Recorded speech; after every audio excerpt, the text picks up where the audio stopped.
Olá, amigos do canal, tudo bem? Estamos aqui em casa de novo, porque ainda estamos na quarentena. Hoje eu trouxe um autor super importante para a psicomotricidade, que é o Henri Vallon. O nome de nascimento dele, de batismo, é Henri Paul Jacinthe Vallon, né? E ele nasceu na França nos anos 1879 e faleceu também na França aos 83 anos, em 1962. Morreu velhinho, né? Durou bastante, trabalhou bastante. Ele era filósofo, médico, psicólogo e também muito engajado politicamente. Vallon tinha várias lutas pelas minorias da época, era um cara bastante politizado. Ele se tornou mais conhecido pelo trabalho com psicologia do desenvolvimento. Mas, na verdade, ele começou escrevendo sobre os adultos. O primeiro artigo dele, se não me engano, em 1909, foi sobre delírio de perseguição, né? Foi só por volta dos anos 20 que ele mergulhou realmente no desenvolvimento. E aí ele descreveu o desenvolvimento mental da criança como uma sucessão de etapas. E ele analisou aspectos cognitivos, biológicos, afetivos e sociais. Claro que junto com Piaget e com Vygotsky, né, essa tríade, né, Piaget, Vallon e Vygotsky, é considerada a tríade chave do desenvolvimento da psicologia infantil do século XX. Ao longo da sua vida, o Vallon sempre esteve ligado muito à questão da educação.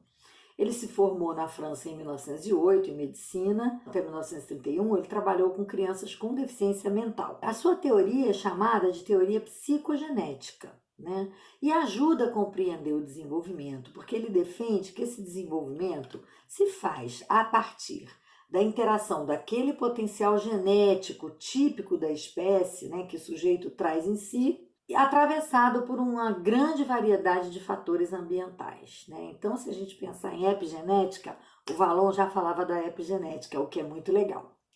Bom, o foco da sua teoria, então, era a interação da criança com o meio, numa relação complementar entre fatores orgânicos e socioculturais. Então, Vallon vai dizer que a gente não pode deixar de ver o sujeito, a criança, né, nós terapeutas de criança, fora de seu contexto. A gente tem que vê-lo sempre com o seu contexto integral que atravessa esse desenvolvimento. Vamos ver um pouquinho do seu percurso de produção científica. A gente falou que o primeiro artigo foi publicado em 1909 e tinha como tema o delírio de perseguição, o delírio crônico na base da interpretação. Então, foi só a partir de 1920, por aí, que ele voltou a sua produção literária para a psicologia da criança. Mas qual o trabalho mais importante do Vallon para a psicomotricidade que mudou o rumo da nossa história? É a tese de doutorado dele, em 1925, chamada L'Enfant Turbulent, a criança turbulenta. Esse foi o trabalho que mudou o rumo do pensamento, né, da psicologia sobre a criança, né? Ele vai dizer que esse desenvolvimento ele se dá pontuado por conflitos, né? Esses conflitos podem ser conflitos exógenos, quer dizer, choques entre o desenvolvimento infantil e o próprio contexto, né, e a cultura, ou endógenos, que seriam choques do próprio desenvolvimento, né? Mudanças completas de desenvolvimento, como, por exemplo, a aquisição da marcha, da fala, mudam completamente a perspectiva do sujeito no mundo. Esses seriam fatores de conflitos endógenos. E os exógenos, o encontro, o embate com a cultura. Ele vai dizer que o desenvolvimento das crianças tem um ritmo próprio, né, que vai resultar desses princípios funcionais, mais as relações que essa criança tem com o meio. Então, ele vai dizer que os fatores orgânicos, por exemplo, têm uma sequência muito lógica, né? Vamos pensar nos fatores posturais, por exemplo, sustentação de cabeça, aquisição da posição sentada, o engatinhar, o andar. Então, são sequências fixas do desenvolvimento. Mas ele vai dizer que não são homogêneas. Por quê? Porque elas são garantidas, elas são atravessadas, né, pelas experiências dessa criança. Então, se essa criança não tem grande espaço para se mover, esse movimento não vai estar tão bem desenvolvido, não é isso? Então, ele vai dizer que o contexto onde essa criança passa pelas etapas físicas, orgânicas, naturais, modifica o tempo de permanência nessas etapas, né? Então, essas etapas de desenvolvimento sofrem os efeitos do meio. Ele vai dizer uma frase muito linda que eu vou deixar aqui para vocês, ó.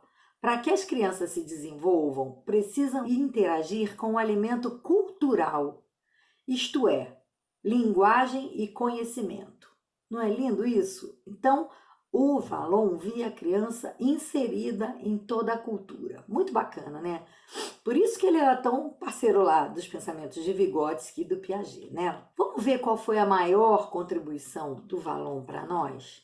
Eu pontuei aqui na minha história, na minha pesquisa, eu pontuei 2 contribuições importantes.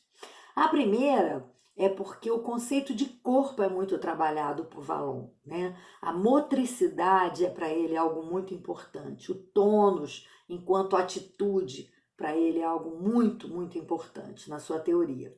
E ele apresenta um conceito novo para a época, que é o conceito do eu corporal.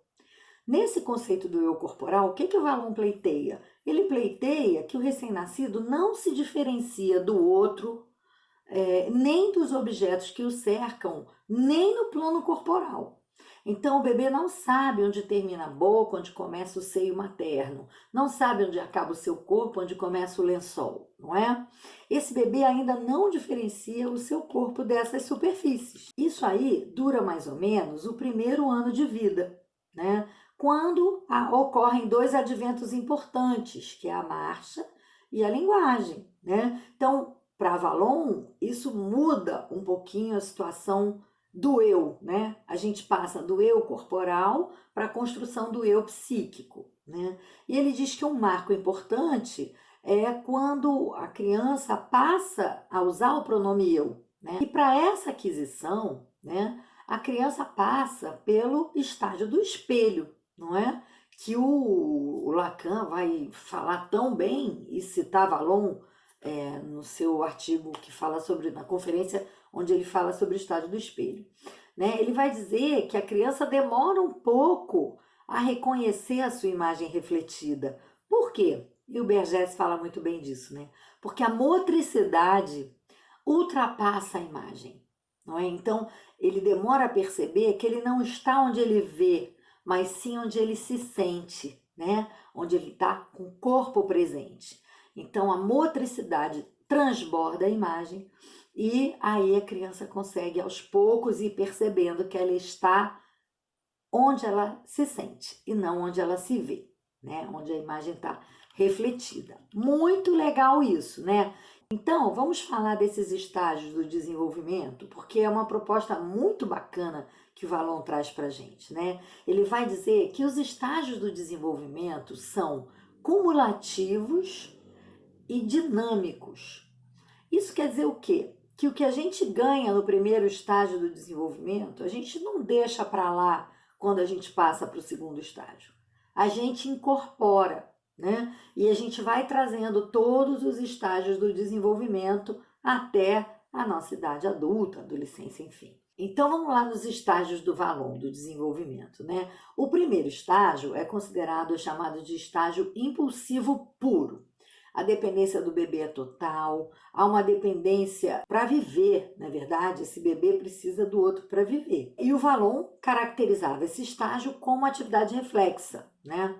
No segundo estágio, que ele chamou de afetivo emocional, ele vai dizer que a simbiose fetal foi substituída por uma simbiose afetiva. Olha que lindo! Então, o Valon diz que a criança precisa de alguém afetivamente conectado com ela para poder viver. Muito legal, né? No terceiro estágio é o sensório motor. Aqui a gente vai ter a atividade simbólica, né? A linguagem começando a aparecer, algumas representações mentais, a criança já tem um certo domínio do movimento, mas o ato ainda precede o pensamento. A criança age primeiro e pensa depois. A gente conhece muito bem isso, quem trabalha com criança, não é? Mas a criança já está voltada para o mundo exterior, ela já está preocupada em despertar e explorar o mundo.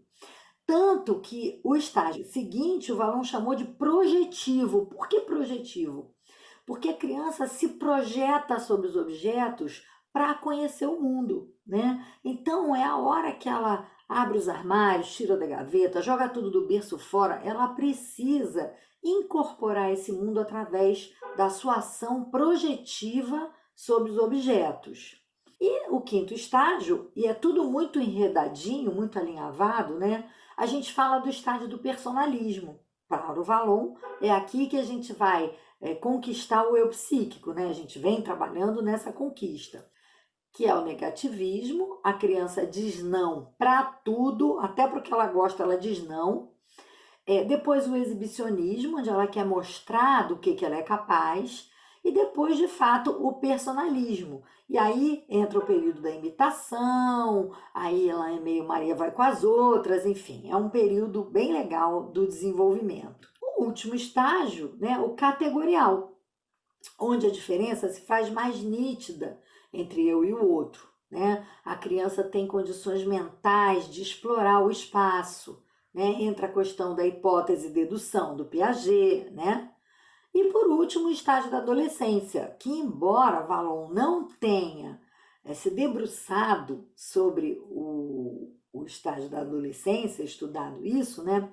Ele vai dizer que ali estarão todos os outros estágios pelos quais o sujeito passou, borbulhando naquele momento, né? Muito legal, né?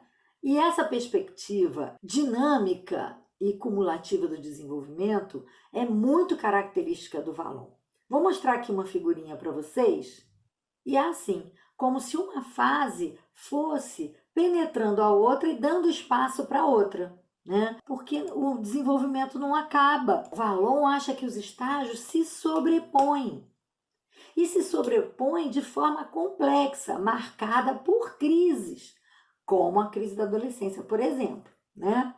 Então, na passagem de uma etapa para outra, há uma fase de transformação. A gente tem que avaliar e escolher o que a gente quer guardar da etapa anterior e o que a gente quer avançar na etapa seguinte, né? Então, é muito bacana isso, né? Todo estágio tem suas raízes no estágio anterior, né? Isso é maravilhoso. E essa visão não é de qualquer autor do desenvolvimento, não. Eu vou deixar aqui para vocês, um dos maiores legados foi ele juntar a motricidade com a afetividade, né? Então ele vai dizer que a afetividade é a primeira forma de interação com o meio, é a motivação primeira do movimento. Olha que coisa linda.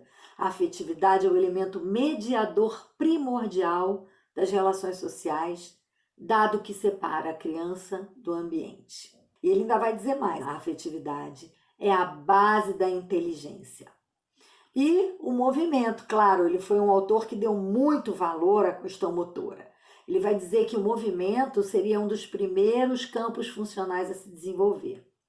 Ele serviria de base para o desenvolvimento de todos os outros campos do desenvolvimento. A importância que ele deu à afetividade ao movimento, né, e as relações de afeto é, para mim, o legado mais importante. Então, eu vou deixar vocês com uma frase maravilhosa, mas antes disso, dá um like, se inscreve no canal, deixa o autor que você tem vontade de conhecer, eu faço esse trabalho de pesquisa para você, pode deixar. E segue a gente e divulga o canal, nós estamos já com quase 3.000 inscritos, muito bom, tá bom? Vou deixar vocês com essa frase.